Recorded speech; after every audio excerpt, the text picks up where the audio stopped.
Welcome to I Drink Your podcast. Oh gosh, it's a real pleasure to be here. Thank you. You leave me no choice. Here comes the smolder. Wait, you like that? No, you don't like that? No, I don't like that. No, how about that? You like that? A little better. Bread makes you fat? Does this count as annoying? Just tell me what you want me to fuck! Not you, and not you. Okay, I think it's time to take off your clothes and jump me. $1 million isn't cool. You know what's cool? I drink your podcast! I drink it up!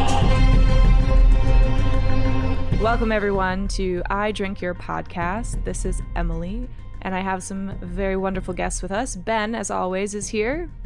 Hello, everybody. And we have Kyle from Kyle and Nick on Film and his amazing almighty Goatman reviews. Hello. Welcome, I'm here. Hi, Kyle. And obviously, our resident Survivor expert had to join us. Welcome, Matt. Woo! Thanks for having me. Before we get started, please rate us on Spotify, Apple Podcasts, all of those things. We would love and appreciate your support. This week, we watched 127 hours, which you can't stream anywhere, but I'm sure someone will tell you in this podcast event that you should watch it anyway. I think it's $3.99 on YouTube. Totally worth it, maybe? Yeah. I guess you'll find out. Maybe. Ben, what are you drinking this evening? So I've got a triple threat drink here in front of me that fits in with three different things. So Oh boy. it's the Kentucky Derby this weekend. So I've got some Kentucky bourbon, which also just happens to be 127 proof. Very lucky. Wow. And it's also the color of a very dehydrated man's piss. Is it as rank as piss? It burns going down just like the piss would. All right. You got to taste it to know. Kyle. Tonight, I'm drinking a liquid sunshine. Not so much in reference to the sun that's beating down on Aaron Ralston throughout the film, but also in reference to director Danny Boyle's most underrated movie and one of the best structured films ever made, Sunshine. Yes. So I'm going to call that one as well. And We love that one. Yep. If you don't like the third act of that one, you suck. Matt, you're very in theme with your Survivor getup. What are you drinking? Yeah. So for those listening, I'm wearing my Survivor buff. Love this movie. Love Survivor. So I'm also drinking pee, whiskey. I have it in a ramekin because I don't own shot glasses. And then, like James Franco. Hang on. What is a ramekin? It's like a thing you can bake in. Like a porcelain sauce cup? Basically, yeah. But it's for like baking and, You need to invest in like glassware. That's what we're going to buy him, Ben. This is the first drink of alcohol I've had in maybe like 5 months. I never drink, so. Yeah, but before that, when you were on the show frequently, it was always out of Tupperware. That's true. That's the only time I ever drank. That is not true at all. Yeah, I mean, it's close. I don't know. And I just wanted to point out the other things I'm drinking before, Emily, I'm sure your drink's on point, but I have like James Franco, I've laid out all of my provisions and water in front of me. So I'm going to be drinking over 300 milliliters of water. And I will not be getting dehydrated. Like, pace yourself, our guy. girl. Pace yourself. Smart. take that, Aaron. Well, like right off the rip, I'm going to get rid of all of it. why are you taking shots of it, though? Like, what the fuck? Sorry. What are they called again? Rama whatever you said? Ramekins? Ramekins. Why are you taking ramekins of whiskey? Well, like in the gosh, I feel like I'm spoiling the movie, but like when he's drinking all his water right off the rip, and he's like, "Whoa, wait a second, I gotta slow down." Well, then you better slow down, Matt. Exactly. What do you got, Em? I decided to go with a last rites cocktail because there were many occasions where Aaron was thinking he was going to die, and basically it's just a Mai Tai, but apparently it also has a last rites meaning or something. I was like, okay, let's do this. Yeah, it's one of your weaker efforts. Yeah, I guess so. I think it's great, Emily. I'm sorry.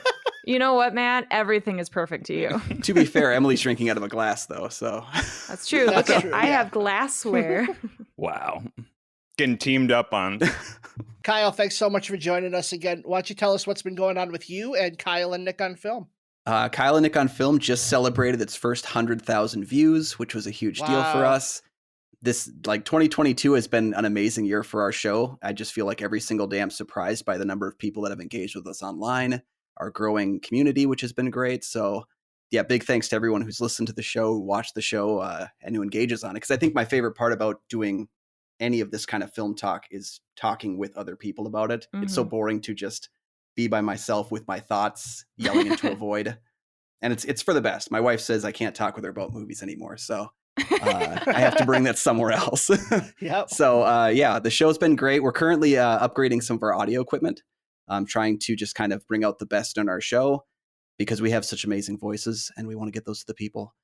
And then over on Goat Film Reviews, we're kind of cleaning up and getting into the 2022 season now because we've finished most of our Oscar, telecast kind of stuff. And just trying to break down more and more of what's currently going on with movies, because I think 2020 was really rough for talking about new movies because there was just so few that I wanted to talk about. 2021 got better, and 2022 has already been a significantly better year in just these 4 months than the previous two combined. Right. So, With that being said, why don't you sell us on a recent movie that you watched that would be worth our time? And let's try to stick with one from 2022 since you brought it up.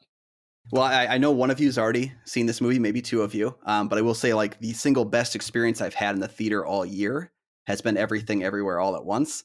I'm going to keep praising this movie every time I get the chance to talk about it because I don't know anyone who's gone to the movie, sat through it, and said that wasn't worth my time. I know one or two people that didn't love it, like everyone else I know, but they at least said, I'm happy I saw it. I'm happy I saw it in the theater. I'm happy it's something I can talk about with the other people around me. And I just love a movie that takes these high concept ideas like multiverses, like other versions of ourselves, and relates it with a comedic twist. This was one of my most anticipated of the year. I was a huge fan of Swiss Army Man from the Daniels a couple years back, and I just wanted something with that kind of chaotic energy. And Everything Everywhere All at Once, it has those moments to it where as you're watching, you kind of can guess something that's going to happen. You see Jamie Lee Curtis's character has a couple of awards on her desk, and you're like, those look significantly like something inappropriate. And I can't wait till we go back to that. And then as it gets there, it's almost like it's a treat for you, It's just that celebrating that you saw it. anticipation. Yeah. Yeah. And it's a film that's literally filled with those moments throughout. And watching it a second time is even more fun than the first time because you're not worried about figuring it out. You're just on the ride. Yeah. Very well said. I saw it as well, and I know Emily saw it. Matt, have you seen it yet? I've only seen a trailer. It looks sick. It's probably the fourth or fifth time I've heard somebody talk about it. So pretty excited to check it out. And, this would be the first film I've seen in theaters and I can't remember, at least 3 years. Definitely check it out. And Kyle, you specifically asked to be on for 127 hours. What was it about this movie that you wanted to come on and talk about? So on the year that it actually came out in 2010, when I was putting together my top 10 of the year, this was my favorite movie of the year. Really? I don't know if that's changed. I haven't really looked at the list of movies I've seen after the fact, but at the time of the end of year, I was putting this as my favorite film of the year. And when I originally saw it, it was at kind of that perfect time. I think movies are all about when you watch them, what kind of mood set you're in. I was filming one of my first short films that I had written with a group of other college students, and things were not going well. One of our actors got really sick, had to bow out of filming. We had done location shooting 2 hours away from home. So we couldn't just go back and finish filming. So production was shutting down. I didn't know what was going to happen. That night I decided I'm going to go see a movie, and I went to see Black Swan, and it did not make me feel better. So the next morning I said, I loved Black Swan, but I'd like to go see something with a little bit more enthusiasm, something that might raise my spirits a bit. And I walked into 127 hours, and it's got that perfect level of 90% kind of depressing pain, but that 10% lift at the end makes up for all the down that you feel. So that's why I wanted to talk about it. And you said prior to the show that you used to watch it every New Year's, was it? Yeah, New Year's Day, it wasn't always like a choice, but it was right around New Year's. At the beginning of every year, it just felt like the kind of movie that I think the holidays can be really tough for some people. And even though I'm a very holiday motivated person, once you finish Christmas, you're kind of just done with the year. Like, I just need to kind of start fresh, start anew.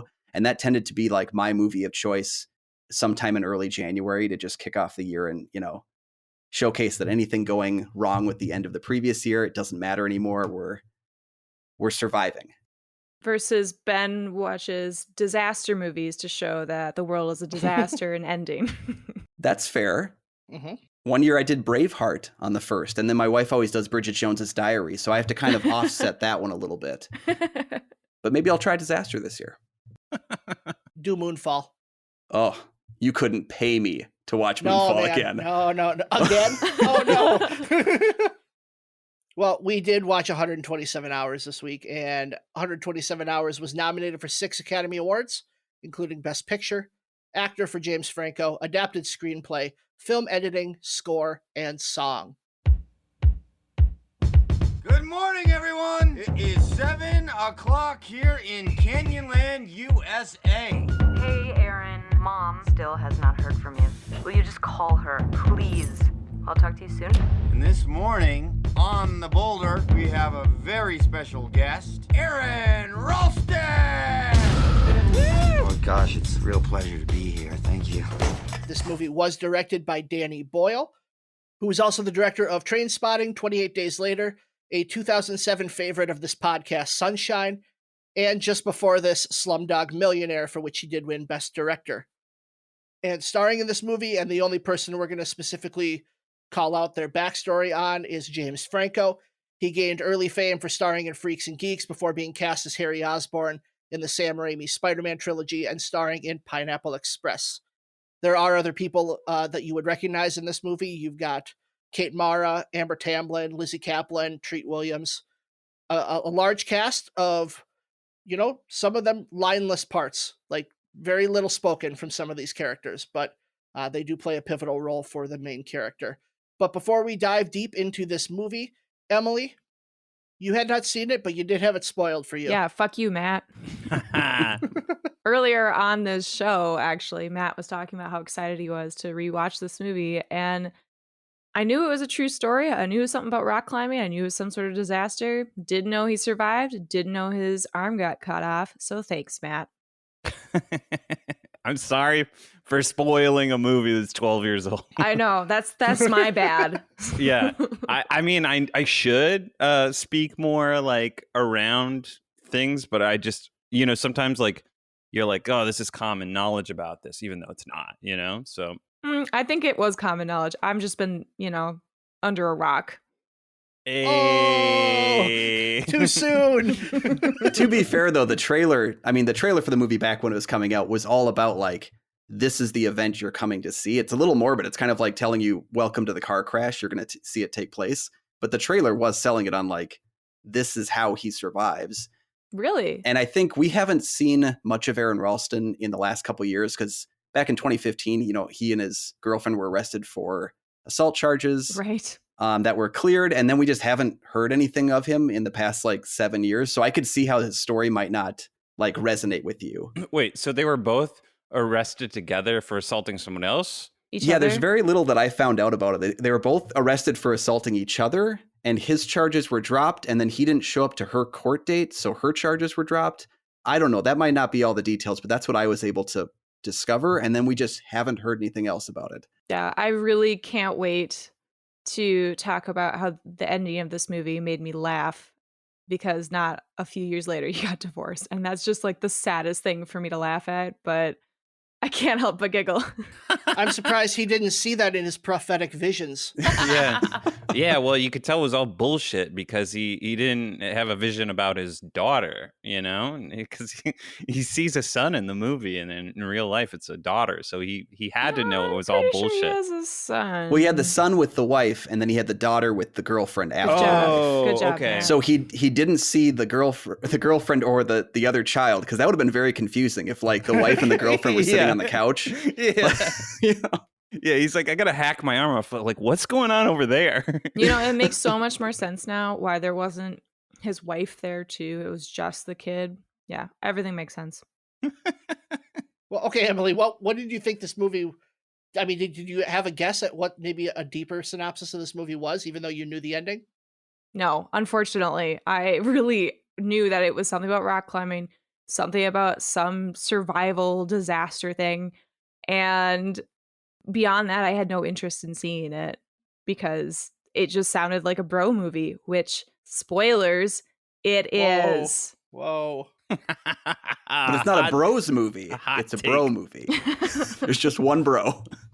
Okay, Matt, since you're so good at spoiling this movie, why don't you read the synopsis straight from the back of the DVD cover? Fine. I think my synopsis would be better. Whatever. 127 Hours is the true story of a mountain climber, Aaron Rolston's remarkable adventure to save himself after a fallen boulder. Go ahead, you're better. Crashes on his arm. And then he's like, what? Oh my God. I'm trapped here for so long. I wonder how long it'll be. And he gets out through a little pocket knife work. So take that to the to the bank. Straight off the DVD cover. For those of you that are not in on the joke, Ben just deleted the entire synopsis as Matt was reading it. Good job. I'm just impressed with your usage of a little bit of knife work. Like, just a little bit. Yeah. A little pocket knife. Couple stabby stabs. Yeah, exactly. Did you know arms are really easy to chop off? No bones about it. Kyle, we heard your story of watching this for the first time. This was my first time watching it, but Ben and Matt, your first impressions back in the day? I'm assuming you've seen it. Yeah, I had seen it. I saw it right around when it first came out during that Oscar season. I remembered really liking it. I didn't have a lot of really solid memories about it, though, beyond just the idea of him kind of being trapped by the boulder. So a lot of the vision stuff and even the stuff of him like talking to himself and keeping himself entertained and his slow like descent into madness, I didn't really remember very well. It was all about the rock and the arm getting cut off. So it was almost like a new watch this time. Okay. So you had a lot of those visceral memories. Yeah. Yeah. Similarly, I actually did remember quite a bit of it, but not the beginning. So I didn't remember, his cave exploring and having fun and like the style of editing that it brings, like that stuff. It came back slowly, like, oh yeah, So a lot of times it was cutting the screen into thirds and showing us a lot of macro things happening with like water, missing his Swiss Army knife, which would have been a better option. Traffic getting away. So I didn't remember the style. So that was nice. But I did remember a lot of the hallucinations. Like I remembered, the water coming in and him, dreaming that he had been freed. And I remember the ending song swelling in the helicopter. But it was definitely a great watch second time around for me. Right. Now, I don't have a lot of experience with surviving and survivor movies. I think I have seen just a couple besides this one and Buried, also from 2010. Good job. Very similar parallels in that. But I distinctly have a quick story from middle school of a true story survivor edition of this movie I watched in the auditorium of my middle school. And it was something about these parents that got stuck with a new baby in the middle of a blizzard and they were trying to get somewhere and they ended up leaving the car and walking, trying to find their place to get across this big giant blizzard. And they both ended up losing a bunch of limbs, but the baby was fine. And it was a true story. And it had like this big moral at the end of don't leave your car ever. And so that definitely traumatized me. And that's all I could think of when I saw this movie. Do we know what this movie's called? I have no idea what this movie is called. We watched a lot of weird movies in middle school in the auditorium that were supposed to be like morally driven. Right.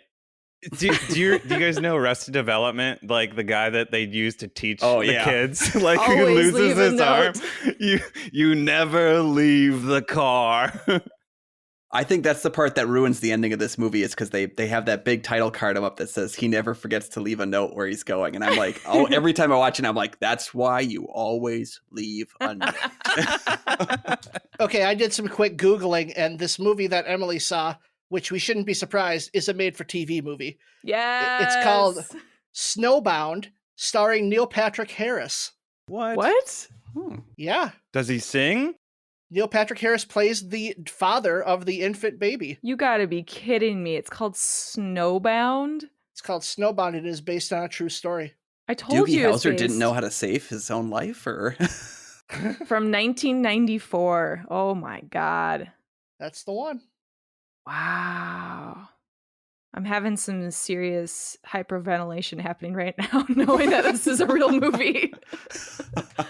Sorry, guys. Emily, you brought up the movie Buried, and this one and that one have a lot in common. Just even in terms of a person being stuck and having to find their own way out. But the two movies go about it in very different ways. Mm-hmm. Which do you think did a survival story more successfully? Kyle, have you seen Buried? I have, yep. Yeah, what's Buried? Okay. Buried is the Ryan Reynolds buried in a coffin in Iraq movie. Oh, fuck. Yeah, it's not a true story. The big conceit is that you don't see out of the coffin at all. Like the entire thing is shot inside this box with Ryan Reynolds on the phone a bunch. And you do have some flashbacky kind of things, but not quite so detailed as this movie. And I think I loved that I got a chance to see both kind of behind the scenes and the directors working specifically with their actors. And it was very similar, where the actors struggled through a lot of isolation and struggled with this character because they went through their own sense of trauma, being so isolated and dealing with the claustrophobia of where they were in their set. So I think, weirdly enough, I don't think you can say one was better than the other in a survivor sense, because I think they're just too different in that regard. I don't know, because you hated when I Buried. think about, I didn't like Buried. You're right, and part of it is because it never really gave you the opportunity to think about like what would I do if I were in that situation. There weren't like there was stuff there for him, but it was all stuff that connected him to the outside world, rather than having to just fend for yourself. Like Ryan Reynolds was never going to save himself out of that coffin. That's true. It was always going to be him relying on someone else to save him, and this one focused much more on the individual struggle, the mental struggle to stay sane in a situation like this, to fight off the dehydration. Like, and you think Buried, the unique thing about that one was the runtime is how long he's in the coffin for. So you're in that coffin with him for 90 minutes. He's experiencing only 90 minutes. This is much more about like the endurance that it would take to try to survive a situation like this. Like the fact that 127 hours plays out in 95 minutes. It allows you to see a little bit more of the degradation of mind and body that would happen in a situation like this, where Buried didn't give us a chance to see that. Right. Buried is more about the mystery of the box. Like it's more about figuring out why I'm here, because we don't get any information when that movie starts. Whereas like this film introduces us to Aaron pretty well over the course of about 15 minutes. I mean, I love that the title card doesn't pop up until he actually gets stuck. Right. And then now the timer has begun. So we've already had like an introduction to Aaron. Whereas Buried is kind of, we're figuring it out as Ryan Reynolds' character is figuring it out. And it's more about getting the answers to the questions than actually the survival. Speaking of survival, Matt, I think we really need to know which one would be a survivor challenge. No, we have to know, with all your expertise, the survival strategies that you saw in this movie. We got to know your opinions. What would you have done differently? How are we going to survive our next boulder crushing arm situation? Give us those beautiful, beautiful knowledge pieces. By no means am I the expert or whatever, but I was in Scouts. He is an expert. And for the sake of this podcast, I am the expert. So I mean, the first thing you notice is that he has to ration his water. So throughout, he just keeps on taking in information and then, making the correct judgment. So, when he loses circulation in his hand for 24 hours, he knows it's gone. So he starts like actually stabbing at it to see what he can feel. He did 2 different styles of tourniquet. And when I was reading about it, but like once he figured out he could use torque and he could break his arm, because he didn't try to do that right away. Like he contemplated how. I was reading about it, and I'm sure he's talked about it quite a bit before the assault charge or whatever. But he was like, there's no way with this shitty little knife he was going to be able to cut through his bones. So that's what he was thinking about. And then once he figured out he could break his bones, he's like, oh, I have a chance to survive here. Does it. And then, throughout, knowing he has to, put his little stump in a thing, and like the actual timing. Sorry. Put his little stump in a thing. Yeah. And a little survivor thing. Facts and knowledge from Matt. Thank you. That's all I was looking for. I read that he lost like 1/3 of his blood. Like, if you lose half your blood or 2/3 of your blood, you're pretty much like gone. So like the timing in which he was found, there's no doubt that he timed it out to hopefully run into hikers and be found. Because I think the nearest paved road was like 20 miles away. So yeah, like everything just worked out perfectly for him. And that was all because of him. And yeah, it was fine that he drank the shitty water there that was going to make him sick, because it was all about the immediate versus like hours from then. So yeah, he was pretty awesome, and he used all of his batteries well. And they said he watched the movie. Aaron watched the movie, and he was like, "This is a documentary." Like he had a problem with some of the beginning stuff with the girls and the exploring, but like once it got to like the boulder, he's like, oh my gosh, like they did such a great job of capturing everything that happened. So I thought it was neat. And the reason they were able to capture it so well is because Aaron actually did have a video diary of himself in the cave that he let James Franco and the director Danny Boyle watch to figure out how to structure what was happening in there, and to see what he was actually going through and feeling like in that moment. I wonder if that's online. I really want to see that. It's not. It's definitely not. It's not. There are definitely pieces that are leaked, but there's parts of it that are out because I think he did like a 2020 or a Dateline where he like let them see some footage, but it was not the really hard hitting stuff. I was reading that he showed that to his friends and family, and then just these 2, which I think that's an incredible kind of bond to make with your source that you're creating from. Mm-hmm. I have the hardest time understanding how he was so okay with everything. And maybe it's part of the healing process through the trauma that he experienced. But even watching some of the behind the scenes stuff and watching interviews with him, he just seems so fine.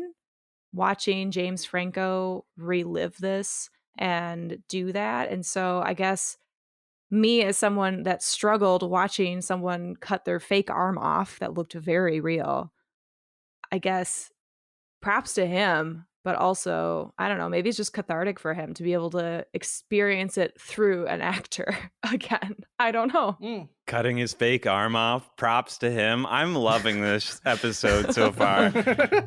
Well, it's important to note he didn't cut off his arm, and then the helicopter didn't fly him to the studio to immediately film this movie. You know, I mean, it was, I think it was like 7 years or so had passed from the incident. And I think when you watch it, you know, as Matt pointed out, like he comes to terms with the fact that he's lost his arm about 24 hours in. Like he says that right into the camera. I think that's a version of him that maybe was prepped for the worst happening when he goes out on these trips. Like, you know, even though he didn't grab his Swiss Army knife, it was something that went through his head that he should have had immediately upon making this mistake, as he recognizes the mistakes he made that led him here. And I think that's part of that lifestyle. I think this is a great pairing with a documentary called Free Solo, which is about a climber who does free solos with no like grips or anything. And he also had that same level of, I'm going to go and do dangerous things, and I could die doing this, but I'd rather live doing this and die from it than not do it at all. And I think that's kind of what Aaron was. And the four of us too. Hell yeah. I'm glad you brought up his mistakes because I didn't think about that right away, but that's like one of the things that's amazing about this film. I think they do it a couple times, with this, he's missing the Gatorade bottle. Yeah, it's just, I'm so glad you brought that up. That's awesome. Mm-hmm. Well, and the way they change up the mistakes he made getting caught there, as well as the mistakes he made in his relationships, in his friendships, in his family, like how he's basically analyzing all the problems that led him to this point in his life. It's really captivating. And that's one of the things I love about it is it's never really viewed as I never saw it as a documentary style because most of it's done in his head. He's interviewing himself on camera. I think those are the most successful biopics to do because you don't have to get everything right because you're playing it as a mood piece, as a tone piece. And I'm proud that they got as much right as they did, but I never was really concerned about that. I'm never really too concerned about how true a true story is because 99% of it usually isn't. One of my main wishes from Buried was that it focused more on the human side and tried to say something grander about life through death that Buried didn't do. And I think 127 Hours gets closer to doing that by really trying to attempt to visualize what the will to live looks like. And I really love that idea being put on film. And I like that they tried to do that in this movie because that's the type of movie that I really enjoy seeing. The most successful survivor movies, in my opinion, tend to do that, where they focus more on the sanctity of life and the value of life. And this one really gets to the heart of that. So like The Martian. The Martian, Apollo 13. Hell yeah. Space movies. That's all Ben likes. Even Sunshine does that. Yeah. Sunshine, it's the value of life, but it's just not the life of anyone on board. It's the life of everyone back home, So I think this just had to happen in space. Yeah. Somewhere out there, Michael Bay is like 127 hours on the moon. We are going to keep talking about this movie by diving into the good, bad, and weird. And we're going to start with who won this movie for you? Scooby-Doo. Scooby-Doo. Best cameo. They paid for the rights. They got the song. He never leaves that cultural zeitgeist. He's always in the forefront of culture. I mean, for me, I think the good and the thing that wins this movie for me is, the idea of being outdoors, mountaineering, being one with nature. So, I mean, I've really reconnected with some of the scouting stuff that I've done, and like I've been getting back out into the outdoors and stuff, and like that's the stuff that I aspire to do. So I don't know, like I think that the entire lifestyle and that outdoorsy mountaineering, frontiersman sort of conquering these like wonderful national parks. I think the idea of that is wonderful, and it's like throughout the movie you feel like he even has like a resignation of like, if I'm gonna die, at least I'm gonna die in this beautiful place. Emily, did Matt just touch on the broiness piece that you were talking about? Yup. Broing out with nature. And it's not a bad thing. It just was so in your face. This movie was made for bros. Not talking men, bros. Sick trails out there today, bro. I just crashed. Gnarly. Literally, he takes a selfie of himself. We didn't even have the word selfie back then. After he crashes and he's like, yeah, I did this. Oh my God. But I think that captures him. Like watching him in interviews, I feel like that captures him quite well. Whether or not you like it is different. Right. Like, because I think Aaron Ralston had hit a point where it wasn't even bros, it was bruh. Like it was BRUH, bruh. And I think that's real. That's real for me. I've never broed it with nature in the way that he has, but it's also why I got both of these hands. So I feel like in order to be a full-on bro, though, you can't know pulleys and knots. Like, am I wrong? You can't. Like, I think of like somebody. I've dated enough Eagle Scouts where they are definitely bruh kind of guys.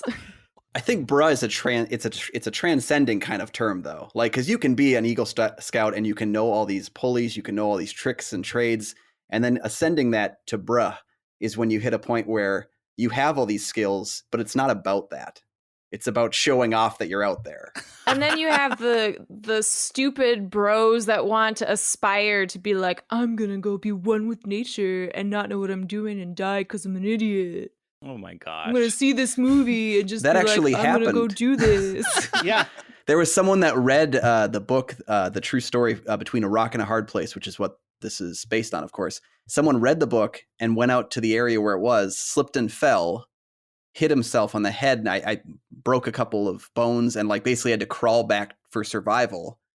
And the only reason that he was found was because they knew that people were going out to the place where his arm was, where like he hurt himself. And so there was more like of a presence out there. So the only reason he was injured was because he thought he could do it. And the only reason he was saved was because they knew he couldn't. So just like Into the Wild. Yep. Oh my God. Fucking people. This guy was 128 hours. People going out there was like, I'll do it worse. High score. Yeah. Jesus Christ. It's kind of like why they put the warning on the Jackass show, though. Like, because someone's going to jump off the roof thinking they can do it too. Other winners? I want to call out Tony Gardner, who was the makeup effects artist on this film. Gardner is known for a lot of like creature effects. Like he did Seed of Chucky. He does all these like monster effects and such. And he's one of those guys that we don't really talk about. We don't talk about him because we talk about like K&B effects. We talk about like the guys who work on Walking Dead. We talk about Rob Bottin, who did The Thing, and all these different effects artists. We don't talk about Tony Gardner because he usually is the guy who comes in when those guys don't want to keep working on the movies. And Tony Gardner, I think, going into it with, I'm going to make this as realistic as possible. I'm going to, because this is the moment we've been waiting for an hour and 10 minutes. We're all sick people. We want to see this happen. And he does it to such an extent where he built the arm. He crafted every muscle. He crafted the bone in there. He crafted the skin. And he made it look so realistic that I'm not a person usually affected by gore. I can think of twice since this movie came out, including this movie, that I was actually affected by the gore on display. It was this film, and it was The Human Centipede 2. So if that tells you like how hard I'm willing to go, this movie, it's such an effective sequence that watching it, I still find myself wanting to turn away, even though it's done in that Jaws sense where it's not, you don't see the whole thing playing out. You only see the shark when you need to. But that the mixture of Tony Gardner with that sound effect, the ringing in his ears when he's about to cut through the tendons, and that whole combination of the scene just makes it so difficult to get through. There's a reason they were making comparisons between this and The Exorcist when it came out. So yeah, you just jumped all over my winner, which is whoever the sound designer was who came up with that screeching noise for touching and cutting the nerve, because I didn't mention earlier, but that more than anything is what stuck out in my brain 10 years later. I still hear that noise when I think about 127 hours because it's just so, spine tingling. Mm-hmm. Like chewing on tinfoil. Well, the sound design too, more than just that, because I noticed it today when I was watching it. There's a great moment when Aaron is remembering his time with Clemence Posey, who plays his ex-girlfriend. And they have that really tender moment in the van where they're soft, they're whispering at each other. And then we get the editing and the sound design that cuts to the storm hitting. Mm-hmm. And I swear I jumped out of my seat when the thunderclap hit, because we were so quiet for so long.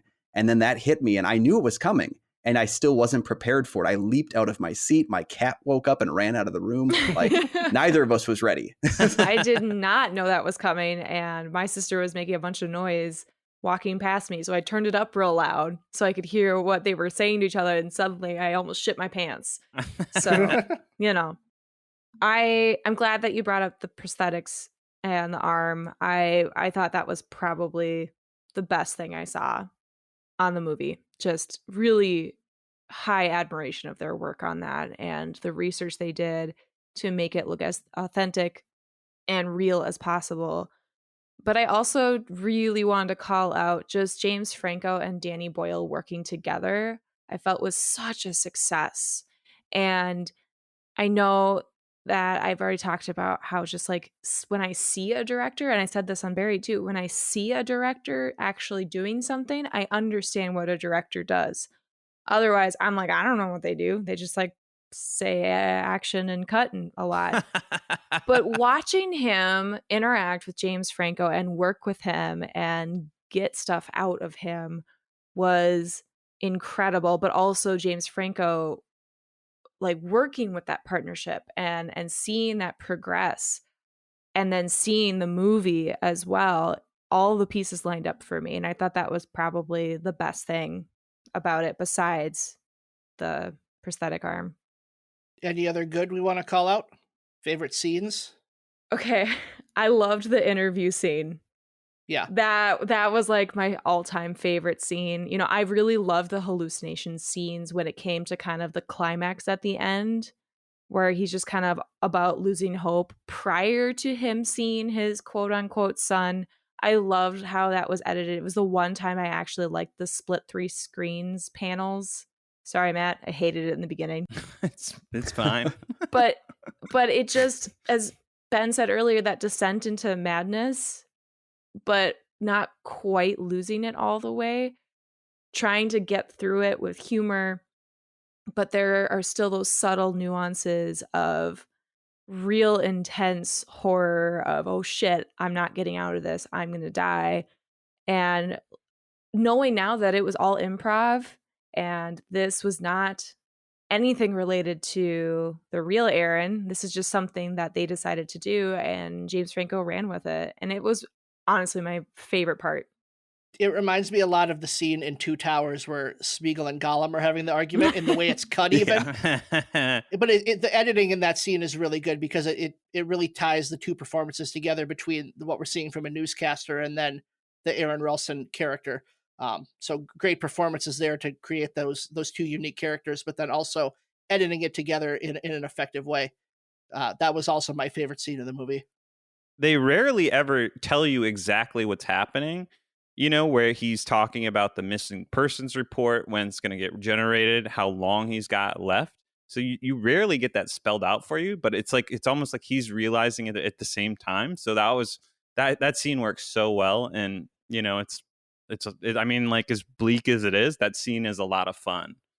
Well, it's tough to get a lot of exposition out of the way in an entertaining way when you're dealing with dour consequences. You know, I think you're right. I think he is realizing this as he's saying it out loud and coming to terms with it, because when you're in your head, all these thoughts run through your head, good, bad, ugly, everything runs through your head at once. And it's not until you get it out in words that you really understand how screwed you are. Right. And how would they tell us otherwise, if not with the one of the best scenes in the movie, you know? Oh no, I'm missing work. Uh-oh. So fucking funny. I used to wonder, like, if I went missing, like if I just stopped showing up at work for 3 days, like how long would it take before one of my coworkers actually thought I went missing? Or they just be like, he's fed up, he's done. Like, he's just not coming back. Yeah. No, he quit. Don't tell anybody. Don't bother. Like, we'll let him have a couple weeks off, then we'll go contact him and see how he's doing. Yeah. Can we refresh our Indeed post? No, I also wanted to just give a shout out to the cinematography, because a lot of people don't know there's 2 cinematographers in the film. There's Enrique Chediak and Anthony Dodd Mantle, I think. 2 were hired because they wanted to be able to shoot longer days with Franco and our director and have them do long days, but without tiring out the guys holding the camera, because there was going to be a lot of tightness inside that cave set of really like getting in close. And I appreciate the fact that if you have 2 cinematographers, usually that's a death sentence, because you can see 2 different styles. And there are kind of 2 different styles to the film. There's that more kind of gritty, grainy, close-up style, but then there's also these lush visuals that are taking place over the skyline. But it never feels like there's 2 cinematographers. And I really appreciate that. And I think that's another testament to the focus on Franco's performance and the focus on having the editing kind of fill in those areas we would normally see cracks in the cinematography. So Kyle, are you saying James Franco did super long days? It was sort of like the acting method where you jump into the role and the person, and then they hired 2 different cinematographers. I feel like that had to be like a budget consideration as well. Could you imagine going into overtime every day for an entire production? That would be nuts. Yeah, I have to wonder if I'm not sure if Franco was a producer on the film, but I feel like there had to have been that conversation ahead of time, like, we're going to go long. You need to know that going into it. Franco seemed like he was heavily involved in the process. Yeah. And just going back to like his dedication to playing the role right. I mean, I was reading that Cillian Murphy was the first choice to play Ralston. I love Cillian Murphy, but I can't see that happening in an effective way in this film. I just think like they each have strengths where the other one would not have. And I think having Franco down there and kind of just, you know, he was prepped and ready to be there for long hours. He had hidden textbooks on the set so he could keep studying for school while they were having these off times, because he's just hanging out in a crack in the ground, you know, for 12 hours a day. So speaking of the set, that was one of the other things that I absolutely loved. Like, obviously the location was gorgeous when they actually went out and filmed on location in Utah, but wow, the set that they created on that stage of that super tight, narrow structure, but then how the cinematographers had to film, I had such a fun experience picturing that and imagining how that was coordinated, just like a dance, honestly. Like that's how I pictured it, and I thought that was one of my favorite parts of the movie besides the prosthetics. Again, I'm gonna keep calling them out. It's so fucking creepy. I loved it. And I want to call out my favorite shot, which is they start on James Franco just above him and they slowly pull out of the hole or the crack he's in. And then they show just how screwed he is with the landscape going for miles and no buildings or people in sight. Is this when he's shouting Christy and whatever her name is names? Yep, when he's shouting for help. Just very effective way of doing that. How about bad? I hated the opening. I absolutely hated it. I hated the 3 panels. I hated that because I knew what was happening. I hated that they lingered on the things that were going to go wrong. I did not understand all of the macro stuff I think Matt mentioned in the beginning. Like, there's a marathon and there's this. And I'm like, what is happening? What the fuck am I watching? And it kind of ties in at the end, but it still just confused the shit out of me and I hated it. Yeah, I actually liked the 3-panel way of doing things, but the images that we were seeing, I didn't fully understand other than, oh, the world is so busy and crowded and he's going to go escape that. So I don't know if there was something more than that, but if there was, it wasn't tied in well enough for me to get it. See, it's here where I saw the connection that I was feeling with Free Solo, in that, you know, there's this tenacity to go out there and there's these people that go out and they thrill seek and they have this one drive in their life. And Emily, I'm sorry, there's connective tissue between this film and Speed Racer, which is one of my all-time favorite movies. So good. When you go back to a character like Speed in that film, there's a line that he says when people ask him, why are you going to keep racing? And he says, it's the only thing I know how to do, and I've got to do something. And I think that's exactly what Aaron is embodying throughout this movie. And I think that's what the opening means too, is there's people in the hustle bustle of their life, but then there's also these marathon runners who it's like, why do you run a marathon? Who needs to run 26 miles at one time? And it's the only thing they know how to do, and they've got to do something. True, but it's just not put together well, in my opinion. I feel like it just goes right over my head. Speed Racer obviously is perfect, and I totally agree with you. Yeah. But this movie just totally missed it for me. And maybe it's because I've only seen it once and not the 12 times you've seen it, Kyle. Well, I can see it not work. Like, I can understand why someone would perceive it not working. I can see why it doesn't work for you, even though it does for me. I would tell you, go check out that Free Solo movie. Not like you have to have more homework, but go check out that documentary, because when I revisited the film after seeing that doc, it was something that came to my mind much more prevalently, was that there's a man that's going out and climbing rock walls, completely comfortable that if he makes one wrong move, he's going to fall hundreds of feet and splat on the ground. And I think that documentary really dives into the necessity to do the things, even though they're dangerous. For that person. Yeah, for that one person, not me. No, I'm fine with movies. I mentioned how I liked the idea of visualizing the will to live. I was not a huge fan of the execution of it, though. Like, I like the idea, but the hallucination of him playing with his kid and then the text at the end that made it seem like it was somehow a prophetic moment, like, that just didn't land with me. It was a little too cloying, a little too sentimental to really hit with me. Yeah, it got like a subconscious level of religion for me, even though they weren't outwardly saying it, of, oh, you gotta believe. And it got a little preachy in a way to me, that there's always something to live for in kind of a weird way. So I got that. I also hated the whole ex-girlfriend thing. That was weird. Leaves during a Utah Jazz game? What? Karl Malone hasn't delivered the win yet? What are you doing? I see why it didn't work out. I just hate people breaking up in public. Like there's a place, you do it at home. You don't do this messy breakup. Especially, I imagine those tickets were expensive. Maybe not back then. Yeah, it's true. But true. I mean, it's still money on a date. Come on. Yeah. You know, finish the salad. Eat the rest of your entree. It's, it's there. No, I think that part of the film has aged poorly. The prophecy, and I think part of it has to do with what's happened to him and his relationships after the fact. It's one of those things that you can't see when you're making the movie, but time will always change and affect it. I recently watched this romantic movie called The Vow about, Channing Tatum and Rachel McAdams. She loses her memory and he tries to win her back. And then I found out that like in real life, the guy cheated on her like a few years after the movie came out. And I'm like, that kind of soils it for me. Channing Tatum's a bit of a scumbag now. Like, so time will always affect it. And I think that's one where I think it worked really well the first time I saw it. And I think every time I watch it, that prophecy and the kid thing just doesn't work as well. And it just kind of gets beaten down a little bit more. And I agree with the opening as well. Like, I think the opening worked the first time I saw it. And then like Kate Mara and Amber Tamblyn, like they seem to have a little bit less to do. Like in my mind, the more I watch it, I feel like it's less needed. Maybe just to fill out that 90-minute runtime. Probably.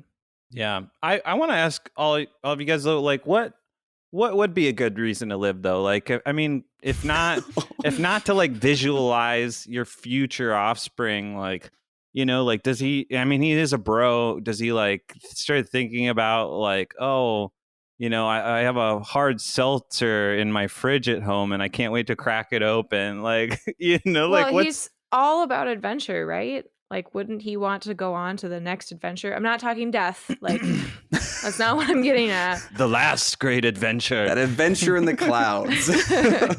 And I mean, he has family and he has his sister's wedding that he's upset that he's not going to be able to make. And so, like, the fact that we jump from what is real to what is not in existence or even thought of as in existence yet, it just seems like a huge jump.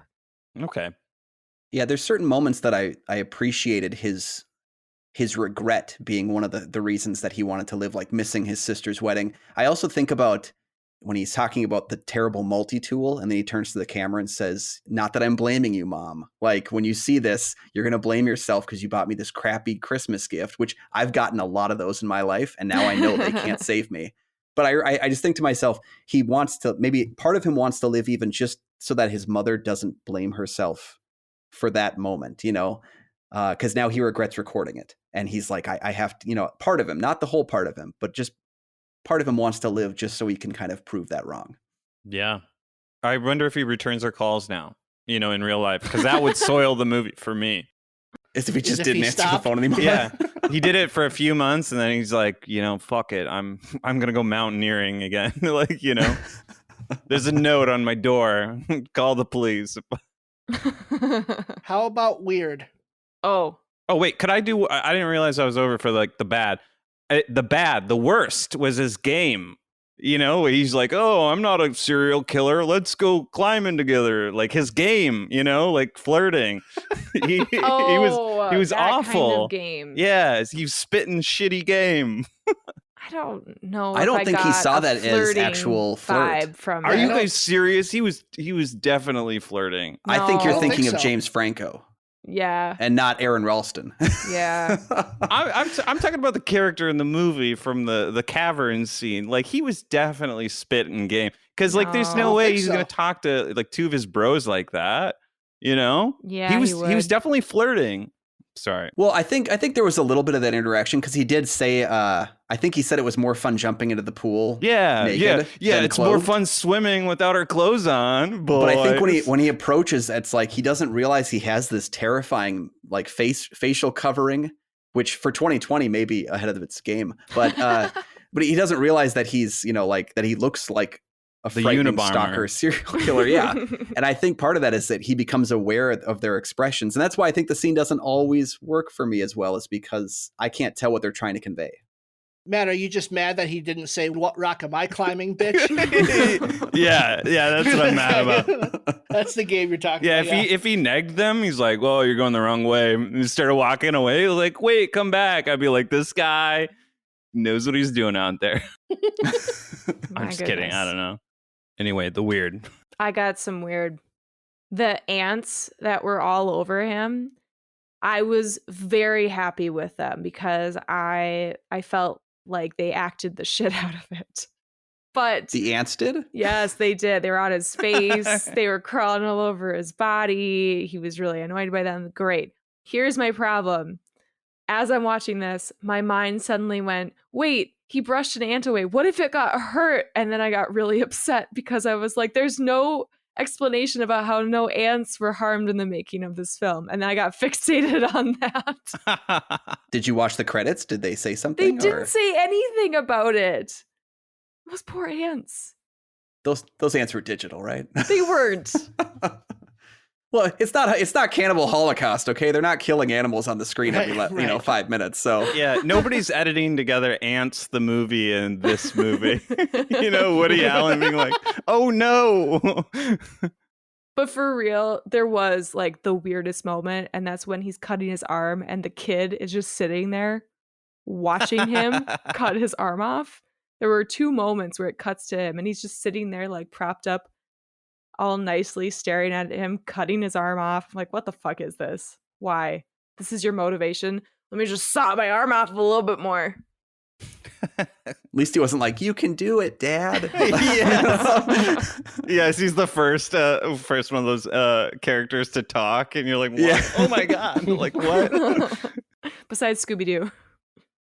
Yeah, Scooby-Doo, another weird thing from this freaking movie. What was that party about even? They said nothing.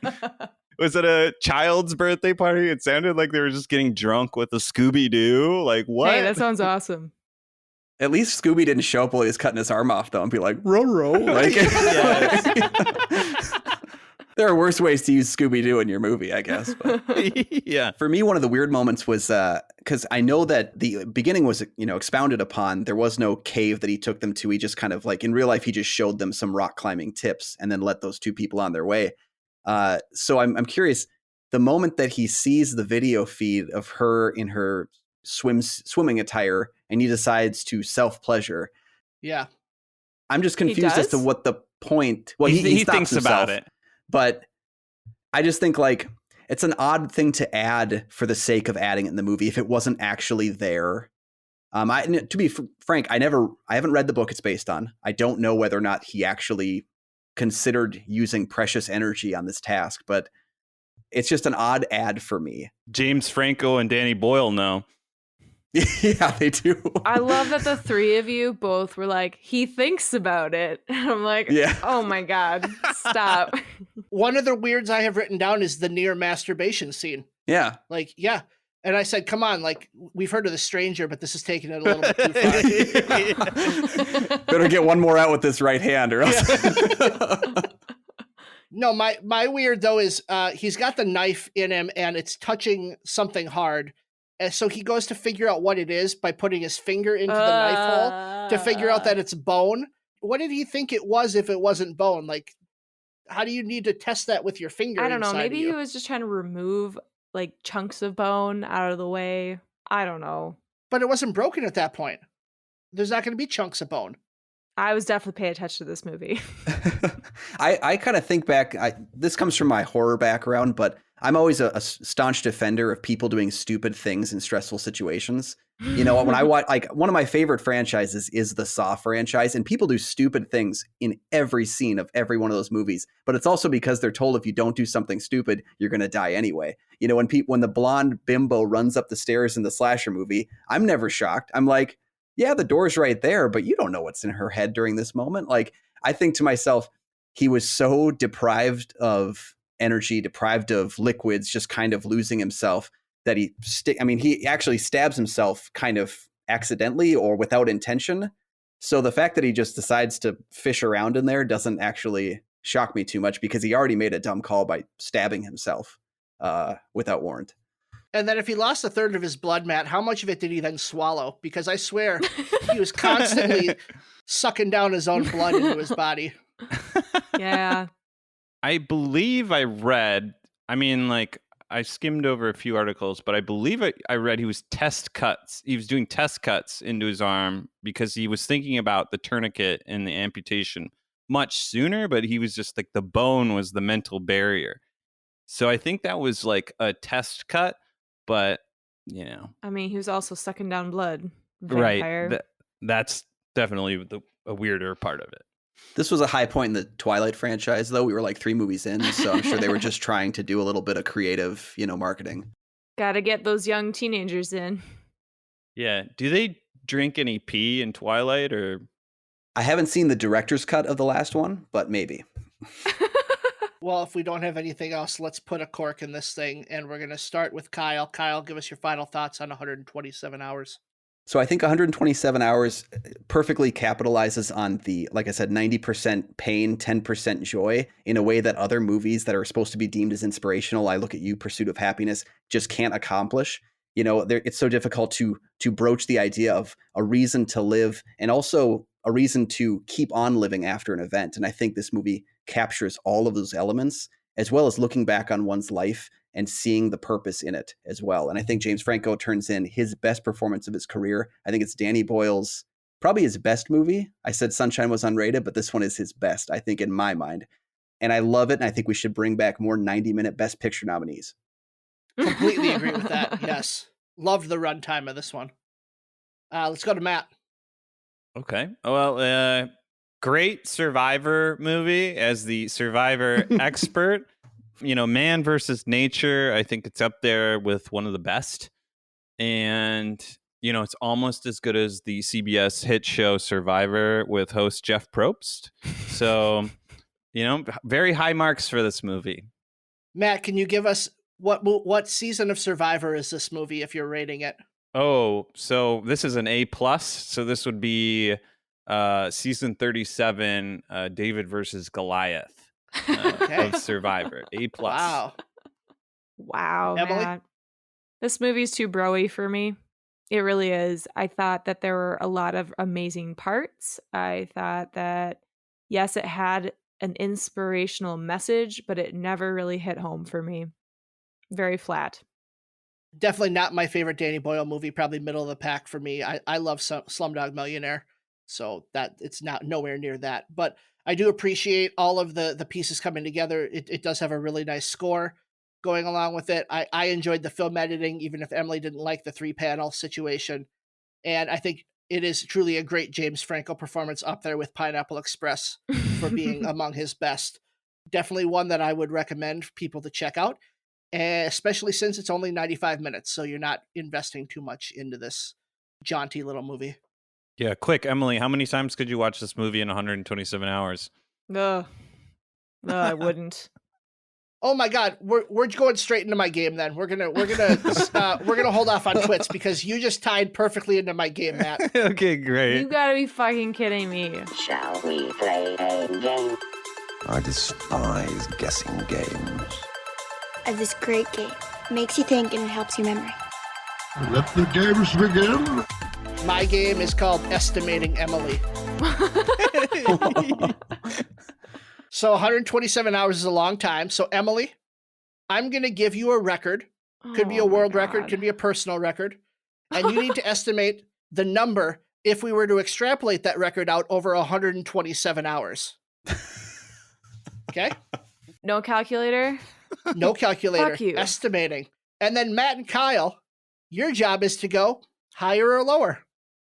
Okay. Very simple for you. Emily's got the tough job this week. I hate you. Okay, so the first one, and I'm not even going to tell you what the record is, so you also have to guess the record and then do the math. Are you fucking with me? We're making it real hard. I'm gonna get nothing right. It's not about That's getting okay. right. I'll get a lot right. Yeah, we have a 50% chance of being right, so. Emily, you'll win if you can get them to not guess correctly, because that means you had a good guess to get them to go in I the opposite know. direction. I have to get a good guess. This isn't gonna happen. Your confidence is not helping you right now. You know Emily. what, Ben? You fucking suck. I hate you. Okay. The number of push-ups in a day world record. Wait, I thought you said you weren't going to give that to me. I'm not giving you the number. I'm telling you what the record is. I thought you weren't giving me what the record was. Oh, I'm going to give you the record. I'm not going to give you the number. Got it. Okay. Say it one more time. The number of push-ups in a day, and then extrapolate it over 127 hours. Is this factoring in rest periods of what someone could feasibly do? Nope. All of these are just straight confirming. Yep. How much time am I getting to estimate? Well, I'll edit it together, but you take as much time as you need, and then I'll just cut it to make it sound like you have these numbers right off the top of your head. 120,000. 120,000 push-ups in 127 hours. Higher. Matt says higher. Kyle. Lower. The record for push-ups in a day is 2,919. Extrapolated out is 15,400, so it is lower. Kyle with the point. I don't have that record currently, though. I thought it would have Not been way yet. more. I don't know why. I thought for sure it'd be 1,000 an hour. Wow. 1,000 an hour would be, 16 per minute for a full hour for 24 I'm not even hours. sure I could do 16 in a day. Next one. Hot dogs eaten in 10 minutes. Extrapolated out over 127 hours. 10 minutes? Hot dogs eaten in 10 minutes. 2,860. 2,860. Is it higher or lower? Higher. Way higher. Yep. It is way higher. It is 57,912. How many hot dogs What is in it? 10 200 minutes? something? 76 hot dogs in 10 minutes God. is See, the I record. did 30. I Okay. was like, I don't know. I think I saw someone do like a hot dog every 5 seconds for 10 minutes once, and it was amazing. That's Joey Disgusting. Chestnut, right? Yes, it is. Okay, next one. The fastest flight around the world. How many trips around the world could the fastest flight around the world make in 127 hours? 5. 5. 5 trips around the world. Higher. Higher. It is 4. Oh, That is a great fuck guess, you. Emily. Wait, what's the fastest flight around the world? Fastest flight around the world is on a Concorde, and it was 31 hours and 27 minutes. I've been reading too much Dan Brown. Yeah, Dan Brown's got a plane in one of his books that's like goes around the world in like 6 hours, and I'm like, I don't know if that's true, but I pictured like a mock jet in 3 hours. I'm totally underestimating the world. Fuck. My first thought though was like the balloon in around the world in 80 days. I was like, well, you wouldn't even make it around the world. It's 80 days. Like, Okay, next one. Longest fart. Extrapolated out over 127 hours. How many farts? This is a consecutive fart? Longest Like consecutive one fart. consecutive fart. Yes. we're measuring the fart in Wow. time, not distance, right? The fart is measured in time, not distance. Okay. Yeah. Great question. Actually, great question though. Oh my god. Okay, I'm gonna go with 3,000 minutes. 3,000 farts. 3,000 farts. Oh, what? Oh, I'm not doing this right. The longest fart, and then how many farts would then that be? Okay, would see, it I be didn't in understand. 127 hours? I'm sorry.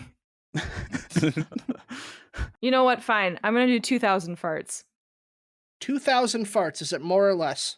Higher. It is higher. It is 2,822. You gotta be Oh, kidding wow. me. Wow. My guess way overshot You that. gotta Okay. be kidding me. Yeah. My actual estimation was 2,580, and then I decided, you know what? I'll go lower than that because Ben freaked out when I said 3,000.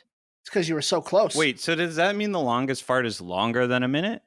Yes. 2 minutes and 47 seconds. Wow. See, my mind was like, I feel like I read somewhere 45 seconds was key.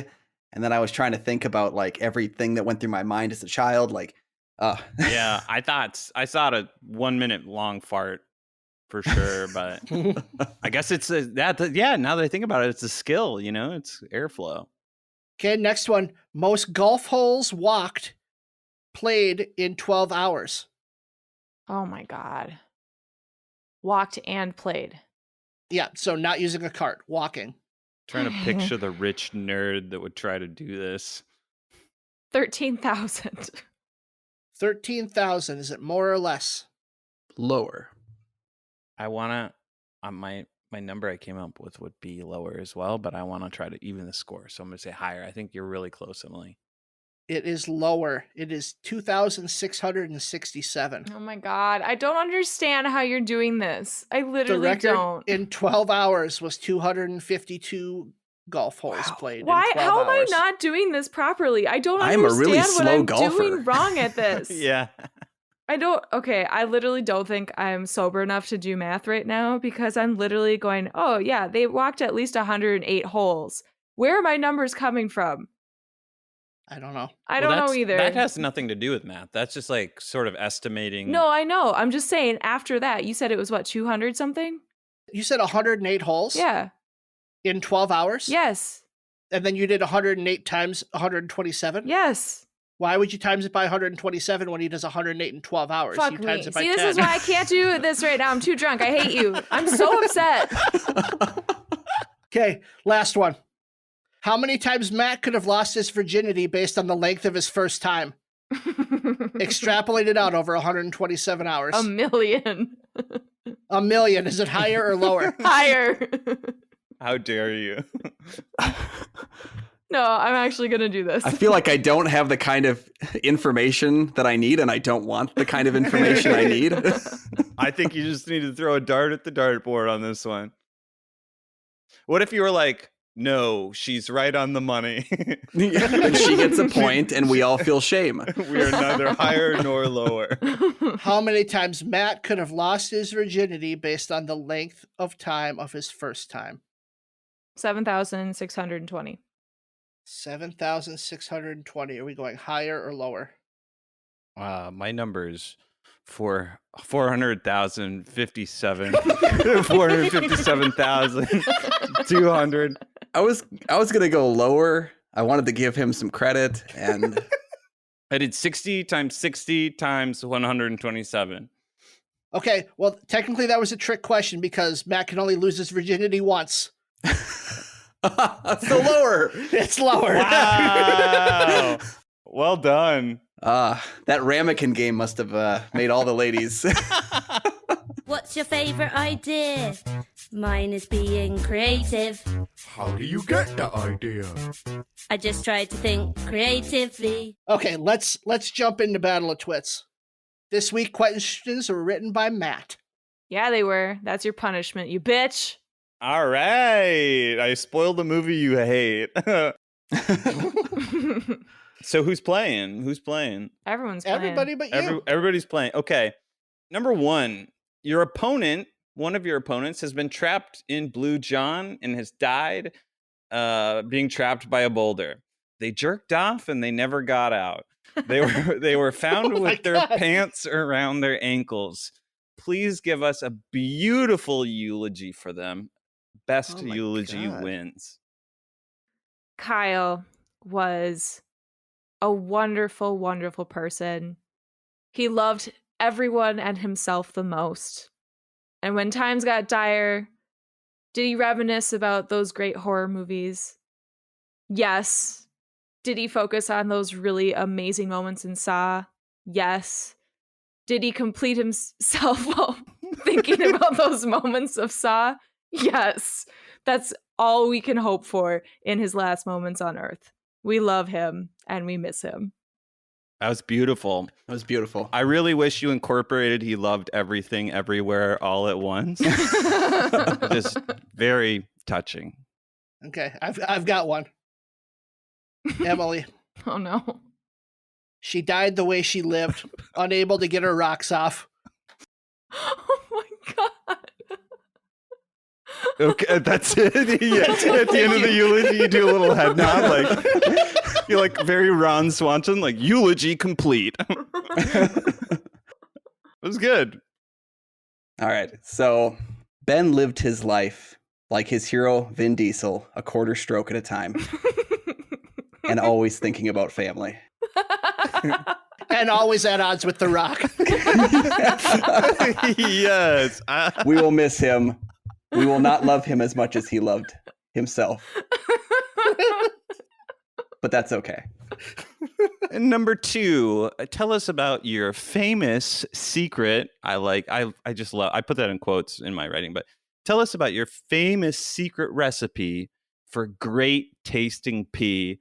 Best and yummiest recipe wins. All you gotta do is throw in all the mint, a little bit of rum. You got yourself some mojitos. Okay. So much mint. It's nice and fresh now. I'm hearing mint and alcohol. I think pineapple juice and a splash of sriracha. What is it called, Ben? It's just called piss. I was hoping for that. Well, this one, it's a play off of the Bloody Mary, and I call it the Lemon Kyle. And basically, it's a lot of pee. I would say fill it up past the ice, but not to the top, because we want to be able to add in our bacon, our chicken feet, and a couple of pieces of bacon wrapped pickles, if you will. Heat it to slightly boiling and find yourself yearning for a second one. Oh my God.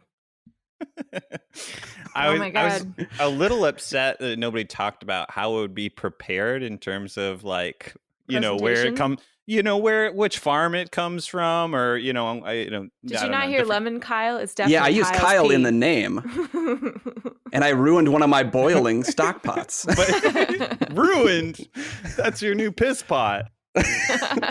That's true. I don't have a pot to piss in currently. I think I misunderstood the question. I'm making the piss drink inside of me.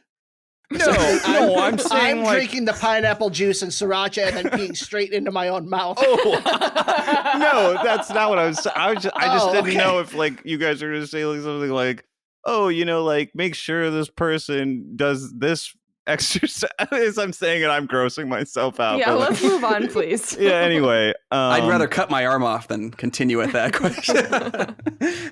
Question number 3. Okay, your opponent is missing. Please help us find them.